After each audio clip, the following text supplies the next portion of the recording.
안녕하세요. 여러분의 삶이 눈부시게 빛나길 바라는 루나 펄스입니다. 오늘 읽어드릴 작품은 폴 빌라드의 안내를 부탁합니다 입니다. 제가 읽고 있는 책은 리베르 출판사에서 펴낸 책입니다. 미국의 아동문학가 폴 빌라드는 순수한 아동의 심리세계를 진실하게 묘사한 작가입니다. 공학자, 수의학자, 생태연구가 등 다방면으로 활동했고 주요 작품으로는 이해의 선물, 안내를 부탁합니다가 있습니다.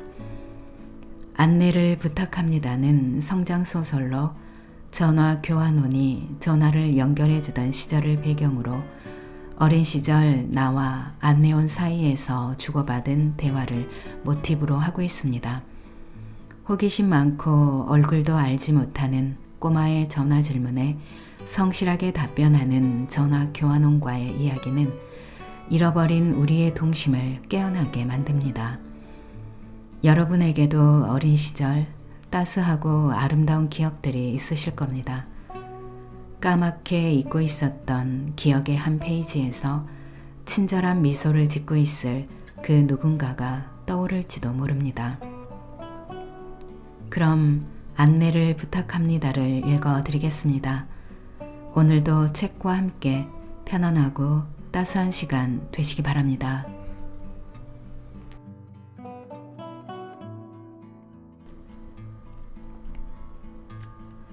안내를 부탁합니다. 내가 아주 어렸을 때의 일이다. 우리 집은 동네에서 제일 먼저 전화를 놓은 집이었다. 2층으로 올라가는 계단 옆에 벽에 붙어있던 참나무 전화기가 지금도 기억에 생생하다. 반질반질 윤이 나는 수화기가 전화기 옆에 걸려 있었다. 우리 집 전화번호도 생각난다. 정확히 켄우드 3105번이다. 나는 7살밖에 안 된 꼬마라서 전화기가 손에 닿지는 않았지만 어머니가 전화기에 대고 무슨 말을 할 때면 마치 귀신에 홀린 듯이 귀를 기울이곤 했다. 한 번은 어머니가 나를 번쩍 들어올려 지방에 출장 중인 아빠와 통화할 수 있게 해주었다. 아빠의 다정한 목소리가 들려오자 나는 머뭇거리면서 아, 아빠, 안녕 이라고 인사했다. 정말 요술 같은 일이었다. 이윽고 나는 이 멋진 기계 속 어딘가에 놀라운 인물이 살고 있다는 것을 알게 되었다. 그녀의 이름은 안내를 부탁합니다 였다. 그녀는 무엇이든 알고 있었다. 어머니가 어떤 사람의 전화번호를 물어도 척척 대답해 주었다. 안내를 부탁합니다는 이 세상에서 가장 머리가 좋은 사람임에 틀림없다고 생각했다.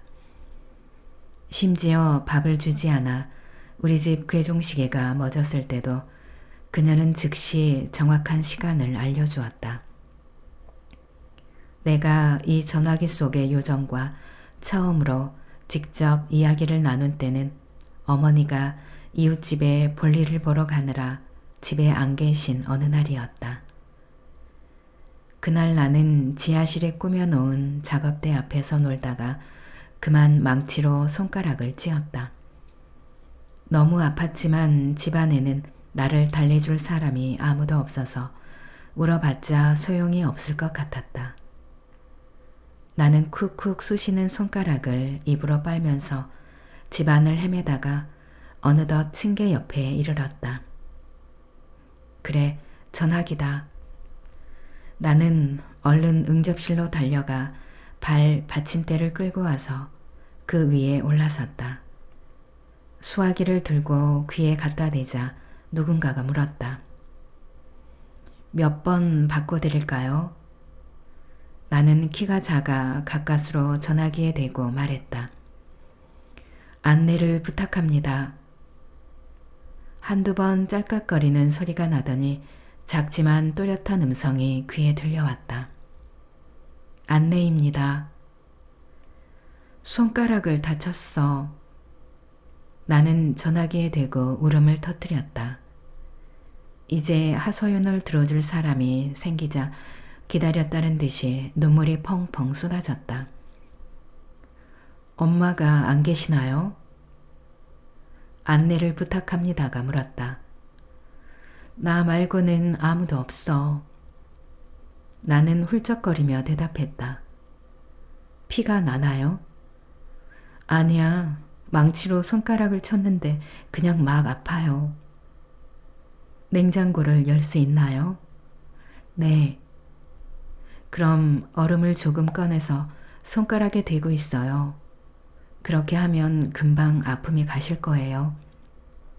참, 얼음을 꺼낼 때는 조심해야 해요. 안내를 부탁합니다는 상냥하게 덧붙였다. 이제 그만 울어요. 금방 나을 테니깐. 그녀의 말대로 했더니 정말 아프지 않았다. 그런 일이 있은 후 나는 무슨 일이든 모르는 게 있으면 안내를 부탁합니다를 불러 도움을 요청했다. 지리 공부를 하다가 모르는 게 있어 전화를 걸면 그녀는 필라델피아가 어디 있는지, 오리노코 강은 어디로 흐르는지 자세히 가르쳐 주었다. 오리노코 강은 내가 이 다음에 크면 꼭 가봐야겠다고 마음먹은 멋진 곳이다. 그녀는 철자법 숙제도 도와주었고 우리 집 고양이가 석탄 담는 통 안에서 새끼를 낳았을 때 처음 며칠 동안은 가까이 가서는 안 된다는 사실도 일러주었다. 내가 공원에서 잡은 다람쥐에게는 과일이나 땅콩을 먹이면 된다고 가르쳐 주기도 했다. 우리 가족이 애지중지하던 카나리아인 패티가 죽었을 때도 마찬가지였다. 나는 즉시 안내를 부탁합니다를 불러 이 슬픈 소식을 전했다. 가만히 듣고 있던 그녀는 어른들이 흔히 어린아이를 달릴 때 하는 말로 나를 위로했다. 하지만 내 마음은 풀어지지 않았다. 그토록 아름답게 노래하며 온 가족에게 기쁨을 선사하던 카나리아가 어떻게 한낱 깃털뭉치로 변해 세장 바닥에 누워 있을 수 있단 말인가. 그녀는 내 마음을 읽었는지 가만히 말했다. 폴, 죽어서도 노래 부를 수 있는 다른 세상이 있다는 것을 잊지 말아요. 그 말을 듣자 왠지 기분이 한결 나아졌다. 어느 날 나는 또 전화기에 매달렸다. 안내입니다. 이제는 귀에 익은 목소리였다. 픽스라는 말은 어떻게 쓰죠? 픽스 말인가요?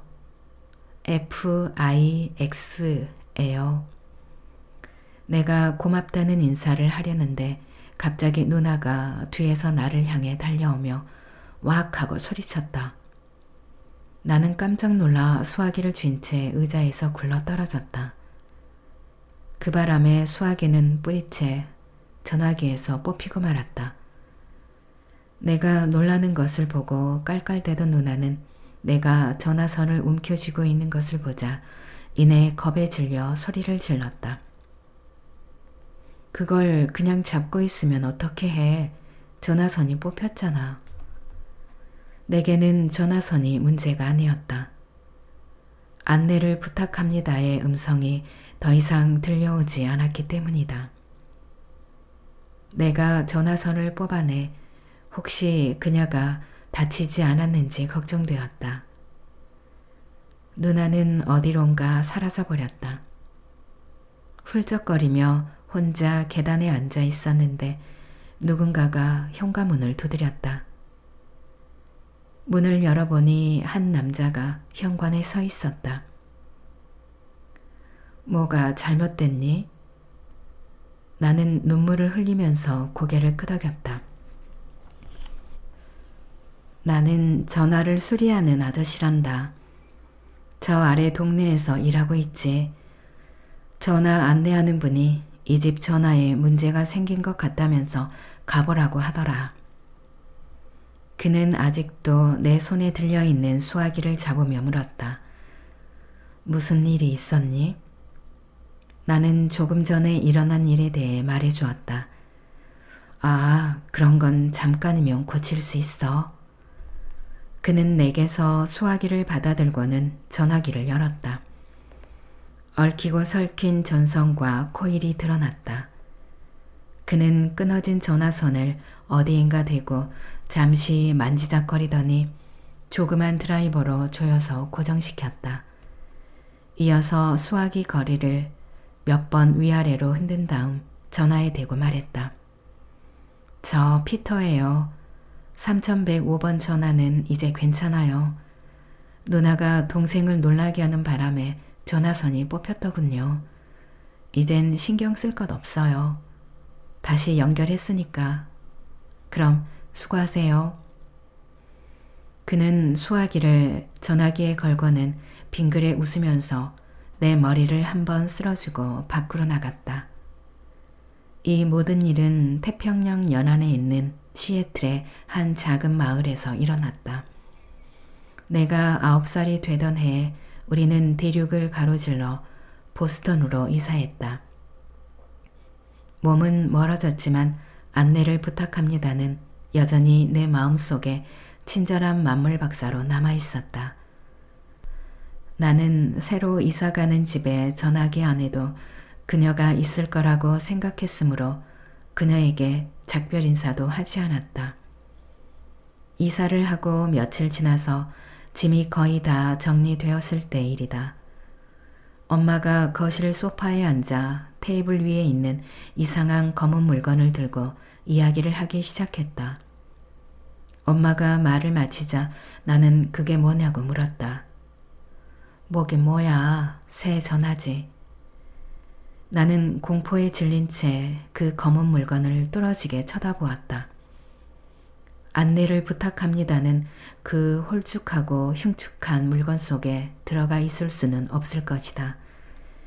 계단 옆에 벽에 걸려있던 반짝반짝 빛나던 아름다운 참나무 전화기는 이제 더 이상 볼 수 없었다.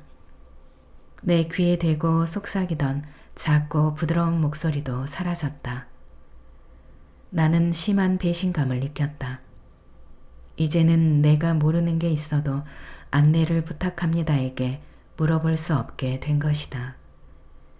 나는 새 전화기를 사용하고 싶지 않았다. 아니, 새 전화기가 미웠다.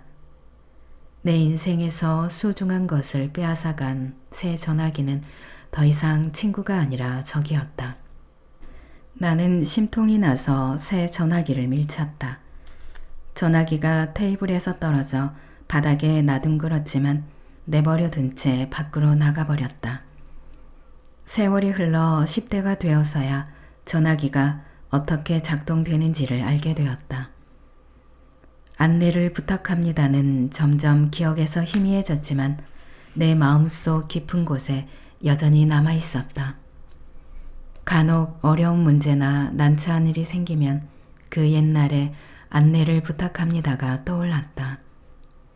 내가 모르는 것을 물어보면 언제나 척척 대답을 해주던 그녀가 있었기에 내 마음은 얼마나 든든했던가. 새 전화기의 안내는 나의 질문에 대답을 해주려 하지 않았다. 전화를 해서 안내를 찾으면 미안합니다만 우리는 그런 정보는 가지고 있지 않아요 라고 대답하기 일쑤였다. 이제는 나도 알 것 같다.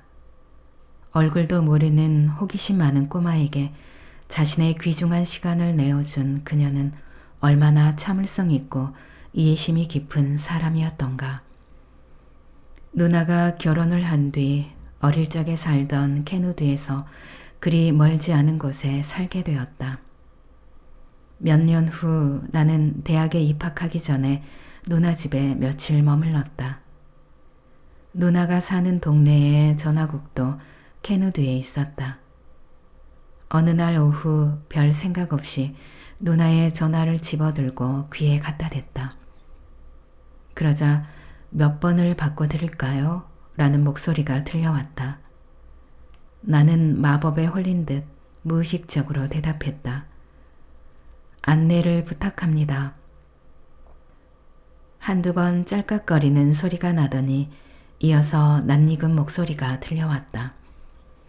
안내입니다. 그 한마디에 나는 타임머신이라도 탄 듯 어린 시절로 되돌아갔다. 목소리는 전혀 변하지 않았다. 시간도 공간도 그 옛날 그대로인 것 같았다. 저 픽스라는 단어를 어떻게 쓰는지 가르쳐 주시겠어요? 그때 나는 들었다. 급하게 숨을 들이쉬다 멈추는 소리를. 한참 동안 침묵이 흐른 후 그녀가 물었다. 손가락은 다 나았겠지요? 나도 잠깐 숨을 들이켠 다음 그녀에게 물었다. 안내하시는 분은 누구신가요? 만나고 싶습니다. 나는 셀리 존슨이에요. 원래 이름은 셀리지만 사람들은 나를 오리라고 불러요. 여기 있는 직장 사람들 말고 옛날 친구들이 그렇게 부르지요. 잠시 후 그녀는 말을 이었다. 그냥 나를 오리라고 불러주세요. 왜요? 나도 만나고 싶어요. 직접 만나서 그 이유를 말해주는 게 어떨까 해요. 내가 물었다. 오늘 저녁 식사는 어떠세요? 괜찮으시다면 남편분인 존슨 씨도 함께 말이죠. 그녀는 조용히 대답했다. 존슨 씨는 몇 년 전에 돌아가셨답니다. 그녀는 다시 생기 있는 목소리로 말을 이었다. 그래요. 우리 함께 저녁 식사를 해요. 나는 저녁 6시에 퇴근합니다. 그럼 어디서 만날까요? 우리 집이 어떨까요? 식당에 가는 것보다는 편안할 거예요. 함께 아름다운 오리코너 강에 대해 이야기를 나누고 싶네요. 그녀는 내게 집 주소를 알려주었다. 옛날에 내가 살던 바로 그 동네였다. 조금 있다 다시 전화를 드릴게요, 존슨 부인. 전화 속의 목소리에게 안내를 부탁합니다 라고 부르지 않고 존슨 부인이라고 부르는 것이 왠지 어색하게 느껴졌다. 나는 전화를 끊고 여행사에 전화를 걸어 비행기 시간을 이튿날 같은 시간으로 변경했다. 다시 안내를 부탁합니다에게 전화를 해서 약속 시간을 정했다. 나는 마치 파티에라도 초대받은 것처럼 그날 오후 내내 들떠 있었다. 외출 준비를 하는 내 모습을 보고 누나가 막 놀려댔다. 어이구, 우리 도련님, 여자친구와 데이트라도 하시나요? 나는 잠시 누나를 쳐다보며 말했다. 그래, 맞아. 나는 데이트하면 안 돼? 존슨 부인의 집은 아담했고 정원은 예쁘게 가꾸어져 있었다. 나는 설렘 마음으로 배를 눌렀다. 괜히 방문하는 것은 아닌가 하는 생각도 들었다. 잠시 후 문이 열렸고 안내를 부탁합니다가 모습을 드러냈다. 그녀는 생각했던 것보다 젊어 보였다. 50대 후반은 된 것 같았다. 머리는 생기 있는 백발이었고 눈가의 주름은 웃음을 머금고 살아오기라도 한 듯 인자한 모습을 띠었다. 그녀는 지금도 웃고 있었다. 그녀의 빛나는 갈색 눈은 착하게 살아온 지난 날을 말해주는 것 같았다. 그녀가 말했다. 어서 오세요. 어서 들어오세요. 그녀는 나를 거실로 안내했다. 그런데 나를 거실 한가운데 세워놓고는 작은 의자에 앉아 나를 유심히 쳐다보았다. 어디 한번 볼까요? 이런 정말 멋진 청년이네. 그러다 애써 우울한 표정을 지으며 말했다. 하지만 내가 생각했던 모습과는 다른데? 내가 물었다. 어떤 모습일 거라고 생각하셨는데요? 그녀는 미소를 지으며 대답했다. 아폴로 신이나 백마탄 왕자님 정도는 될 줄 알았죠. 우리는 함께 웃었다. 사실 저는 복장도 불량하고 장난이나 좋아하는 문제아이인데 어쩌죠? 우리는 또다시 웃었다. 나는 거실을 둘러보았다. 서가에는 책들이 잘 정돈되어 있었다. 존슨 부인이 내 옆에 서서 서가의 한쪽을 가리키며 말했다. 이 책들은 나의 델피언 그룹이에요. 내가 의아해서 물었다. 델피언 그룹이 도대체 무엇을 말하는 건가요? 학생과 관련이 있어요. 또 다른 내 이름인 오리와도 관련이 있지요. 내가 그녀를 바라보자 그녀가 말했다. 자, 식사가 준비되었으니 먹으면서 이야기하죠. 음식은 정말 맛있었다. 내가 존슨 부인에게 인류 요리사입니다 라며 엄지를 올리자 매우 흡족해하는 듯했다. 그녀는 자랑스럽게 말했다. 내 남편 월터도 내가 만든 음식을 좋아했지요. 그녀는 한숨을 쉬더니 말을 이었다. 무슨 이유인지는 모르겠지만 우리에게는 아기가 없었어요. 그래서인지 캐누드의 꼬마가 전화를 걸기 시작했을 때 그 꼬마가 마치 내 아이처럼 느껴졌답니다. 나는 늘 다시 전화가 오기를 기다렸지요. 그런데 말이죠. 그녀는 갑자기 이야기를 멈추고 내게 물었다. 픽스의 철자가 어떻게 된다고 생각했나요? 내가 대답했다. FICS 아니면 FIKS나 FICKS 정도로 생각했어요. 정확히 기억하지는 못하지만 제게 X는 이상한 글자였거든요. 그녀가 기다렸다는 듯이 말했다. 나도 그럴 거라고 생각했어요. 어쨌든 나는 남편과 저녁을 먹으면서 학생이 던진 질문에 대해 이야기를 나누었지요. 그는 질문 내용을 듣고는 한바탕 크게 웃고 나를 막 놀려댔어요. 내가 아폴로 신의 영역인 델포이의 정식 여사제가 됐다고 말이에요. 결국 나를 오리라고 부르기 시작했죠. 처음에는 장난으로 부르다가 나중에는 나의 또 다른 이름으로 굳어졌지요. 그녀는 회상에 잠긴 듯 이야기를 이어나갔다. 캐누드의 꼬마가 내가 모르는 걸 물으면 어떻게 해야 할지 고민했어요. 그래서 주로 묻는 질문에 관한 책들을 모으기 시작했죠. 지리, 자연, 동물 등에 관한 책들이지요. 내가 새로운 책을 사가지고 집에 올 때마다 남편은 나를 짓궂게 놀려댔죠. 여사제님, 신전의 서가에 또 새로운 조언자를 모시는군요. 그렇게 해서 델피언 그룹이 형성된 거죠. 우리는 즐거운 저녁 시간을 보냈다. 그녀가 내게 물었다. 그때 죽은 카나리아 패티는 어떻게 되었죠? 아버지의 시가 상자에 넣어 체리나무 아래에 묻어주었어요. 작은 비석 하나도 세워주었지요. 나는 떠나면서 말했다. 저는 내일 집으로 돌아갈 거예요. 하지만 학기가 끝나면 다시 누나 집에 올 거예요. 그때 전화해도 되지요? 그녀가 웃으며 대답했다.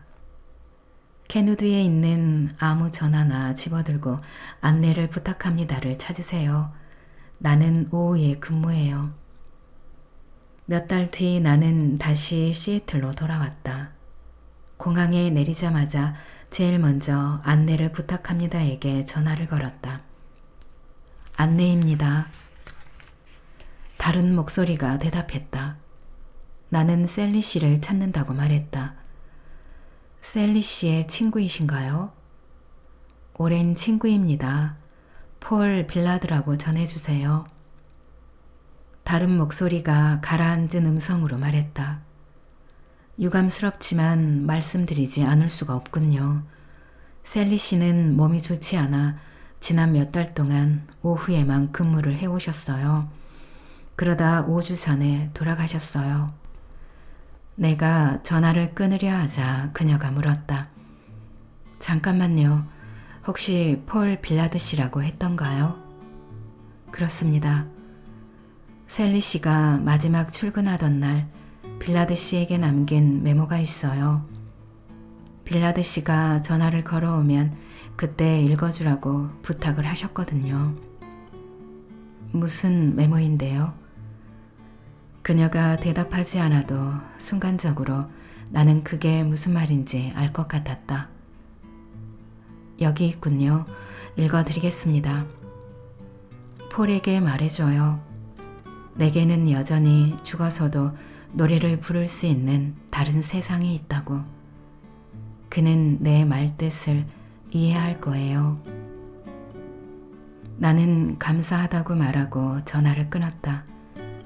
안내를 부탁합니다가 남긴 말이 무엇을 뜻하는지 나는 잘 알고 있었다. 하지만 눈시울이 붉어지는 것은 어쩔 수 없었다.